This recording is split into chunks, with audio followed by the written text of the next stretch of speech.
Man, y'all, look, I know I've been gone for a minute. I know I'm a little late on this one, but hey, I decided to put a two-in-one episode package for y'all since I've been taking some time. And my thoughts after seeing these two episodes, 8 and 9, is somebody's about to get robbed. And I'm definitely not approving of seeing highway robbery, but hey, as long as that means my man Jay Taj comes through with the crown, sacrifices must be made.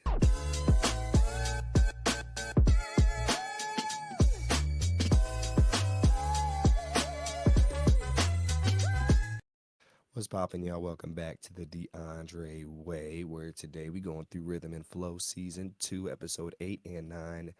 Yes, I have been off reviewing the show lately because, as you can hear, my voice is all kinds of jacked up, y'all. I don't know what happened the last few days. What I caught, somebody that came over may have given me something that just destroyed me. And this past weekend, I don't know if it's on my drink. I don't know. But my voice is slowly getting back together. I was even supposed to be at the Survivor finale party tonight, and I just couldn't make it, man. It was raining too, so I just had to take a L on that one. And I'm going to get to y'all first and foremost. So that's why I've been late on getting back to this show. I definitely wanted to finish this one out because we're doing a Squid Game, as you can see right now if you're keeping up with all my stuff, and we got some new things coming up, which I'll get into a little bit later. But today, yeah, we're going through episode 8 and 9 of Rhythm and Flow season 2, and I feel like I sound like a midnight DJ right now on this. Um, but yes, we've left off episode 7 with the eliminations, um, and they're getting down to the final 5. So J Taj goes through first, not easy. Surah Ali goes through next, but DJ Khaled, he says he's heard her before, so like she sounds like she's been cloned or something. Like, I won't say cloned. He sound heard her sound before in the industry. Yoshi Vintage is then sent home, which I knew it was gonna happen. She messed up way too bad, and she threw a temper tantrum, like, and then she just walked off again. So I get it, you getting emotional in these stages of the game, but you gotta just keep it together. And Vintage is talented. She's really unique, one of the top 3, 4 most unique people in this whole show, and just seeing her go out like that left a kind of sour taste in my mouth. But hey, I get it. Emotions run high, and you can't. Everyone's not gonna react how you want them to react. Everyone's not gonna have the same feelings as you might be. I mean, I'm watching through the TV. She's living the emotion, so I guarantee you, probably if I lost, I would have ran off the stage too. Because I'm a sore loser too. So definitely understand where she's coming from. And the producers even told her to like try and calm her down, and how she made it further than everyone else in the episode. And look, they did this in Squid Game too, where they're like, "Oh, you made it so far. Everyone that applied didn't get it." And look, that's nice and all, but that's not gonna make me feel any better unless you bring me back in the game. I mean, I wouldn't be surprised. She's like, "Well, can I? Is there anything I could do to stay?" Like something like that. And they're like, "Nah." And so I definitely get where she's coming from with the frustration. So keep your head up, Yoshi Vintage. You got a bright future if you keep working hard. Best believe, because you got something. You got the it factor, the marketing factor. Anyways, we continue. Dre TL makes it through. Jax with an X makes it through. And then we get down to Detroit Diamond and Tia P. Now, I told you how I feel about Detroit Diamond. I think she should go home. I think she should went home in the last round. But Detroit Diamond moves on, and Tia P goes home. Now, look, Tia P didn't give her strongest performance. She did quality to me, but it wasn't her strongest. And Detroit Diamond did come with some hot fire. And so, excuse me. And so that was just a matter of attrition on, who they felt could really represent the final 5 the best. And so that's the final 5 is J Todd, Surah Ali, Dre TL, Jax with an X, and Detroit Diamond. interesting bunch. Can't say I was to be surprised watching the first episode, seeing these five at the end. Show's been a little predictable with the stuff and like who's gone. I still think my boy who went against J Taj should have been here too. I forget his name, my light skinned brother, but they did him dirty. So the next challenge is to collab with an R&B artist, and basically they're going to be a feature on a record that's already been produced, kind of like a remix to an extent. So this challenge is interesting. Look, there's a lot of rap songs that you could add an R&B touch to it. There's a lot of R&B songs that you can add a rap touch to it. I think it's added to add the rap verse onto any R&B track, and it has to match and flow. You know, I'm a music connoisseur when it comes to the features. You know, I love when it comes to blending those two together. I mean, they're made for each other when it comes to Nicki Minaj being featured on Usher's track Lil Freak, when it comes to Ludacris being featured on Bobby Valentino's tracks, um, not Slow Down. What Ludacris is featured? Ludacris featured on a couple. Lil Wayne's featured on Bobby Valentino's too. A bunch of rappers are featured um, on a bunch of R&B singers' tracks, and it really makes for just the perfect mesh. I mean, those are the best songs in my opinion are features, especially early 2000s features. Like they would just come in and come in and come in and see your famous artist collab like Beyonce with Sean Paul and Jay-Z, and then you got Sierra with Ludacris. I could just keep going on and on and on and on and on. Because in the 80s, they didn't really do features too much. It was very rare. 90s is when features really started kind of coming along. And they are where they are today. There's features nonstop nowadays. Everyone's always collabing. So yeah, I'm definitely excited about this when they announced it, and maybe judges meet up with Big Trigger. He was the host of 106 in Park at a moment in time. If you do not remember, if you don't remember that, then you need to do your homework because everyone should know that and who Big Trigger is. Um, so they give the collaborations out, and they said, look, I'm gonna just put this: if they had this show around in the early 2000s, all these songs would have been smash hits, even 2010s, even mid 2010s. But in 2023, 2024, I have not heard of some of these songs. I have rarely heard of some of these artists. It's kind of just unfortunate where music has fallen.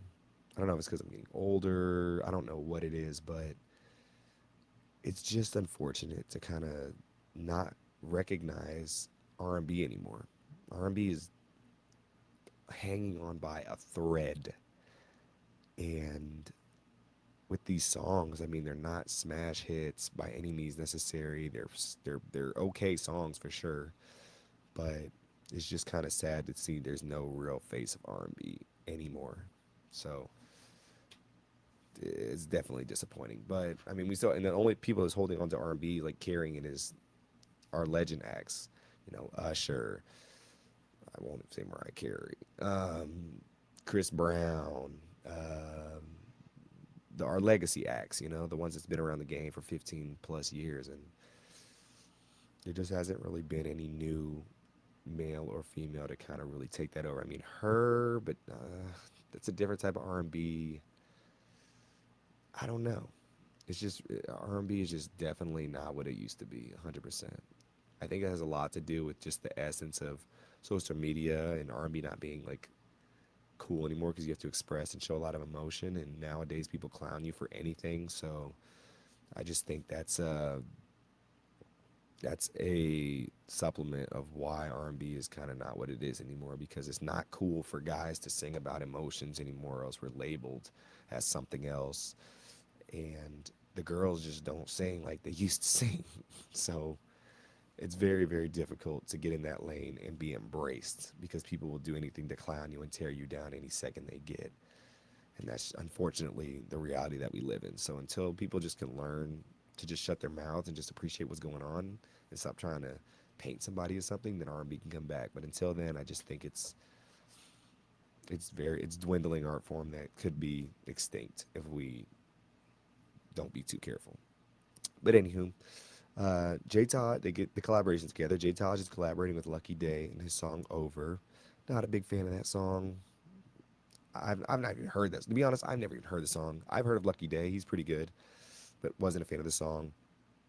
And Jax with an X is collaborating with Honey Baby on her song Dangerous. Now, I like that song. It's a play samples Busta Rhymes song. Uh, don't.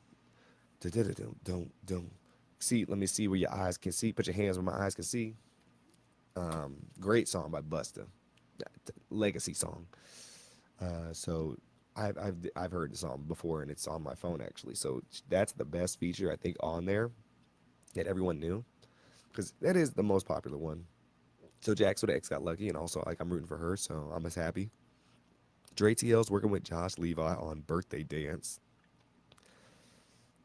Don't think I've heard that song before either. Not familiar with Josh Levi. I've heard his name, but I'm not too familiar with the guy. Surah Ali is with Mariba on the song Black Truck. I've never heard of Mariba and I've never heard of the song Black Truck. And I'm not a fan of them giving her that song. They definitely set her up for failure because, good lord, that's like that's kind of a not even neo soul. That's more just of like a I don't even know what category to put that song into. It's like a real airy type of song that doesn't have like a bass and it doesn't have like a downbeat. There is no downbeat in the song. So I don't know why they decided to pair her, put even her on the show.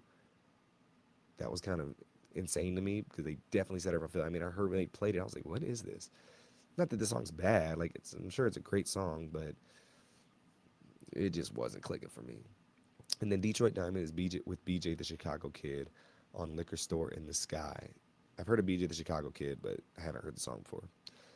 So I've only heard of really one of these songs. Oh goodness. But soon they move on and D Smoke, the winner of season one of Rhythm and Flow, comes in the building, gives them some good vibes, some energy. He's kind of their coach this episode. Now D Smoke, he killed every challenge. He made the show what it was. He, I think he should be bigger than what he is. I think his time is coming for sure. But I love that they brought him back and he loves to actually be a part of the show rather than some people can be like, oh, I'm too big for the show now, when he actually is humble and thankful for the show. And he went on tour with Alicia Keys. Like, he's been doing his thing. I think nominated for Grammys, the whole nine. So D Smoke is lit. Love D Smoke. He definitely knows what's popping. And so they go through that, and it's time for the performances. J Taj is going first. Now, I didn't know J Taj was bald. This caught me off guard. I was not expecting him to be a chulo. But he let his guard down and he opened up. And that really, even that alone, kind of, I feel like stamped him to make it past this round. But he came through looking like Suge Knight. Suge, I can't even say his name. Suge Knight. I said Suge. Suge Knight. And he came with it, went nice. He came a little late to me. I would have preferred he came right on the beat because it was like he let another 4 count or 8 count go before he came in through. But he definitely had the rhythm and flow. He definitely came in with the puns and whatnot. And so I wasn't a big fan of the song that he was on, but he killed it regardless. Came with the personality, came with the openness, came with the raw. And I think he made it through. That's my winner pick. So he definitely came through and killed it. So Detroit Diamond is next. And she comes with the heat too. She raps from the soul. And this is Detroit Diamond's best performance to me. True story about her brother passing away. She definitely gets emotional with it. Um, so that's cool that she could really relate to the song, and that's really kind of what helped me understand her artistry even more so. So that played right in her hands, and they set her up for success, like cha-ching. So I definitely think she made it through. And Dre TL is next, and I don't know why they did. So this is when it goes to episode 9. So we're gonna go to episode 9 now. Dre TL keeps it simple, but the flow is nice. So this song is called like Dance, Dance, Dance. And he's like, I don't dance, but I'll do this. I don't dance, but I do that. I don't dance. It was very like simple. And the thing is, what he said was he came in there with something prepared, but then he scrapped it all because he doesn't dance and he has to be true to himself. And I appreciate that. Don't be something that you're not. Don't be like, oh, I'm like shaking down and walking like doing the two step and making it bootleg. And I'm like, if he did all that, I'm like, okay. But he was true and he was real and he broke it down too. So three performances, first three came through and killed it, knocked it out the park.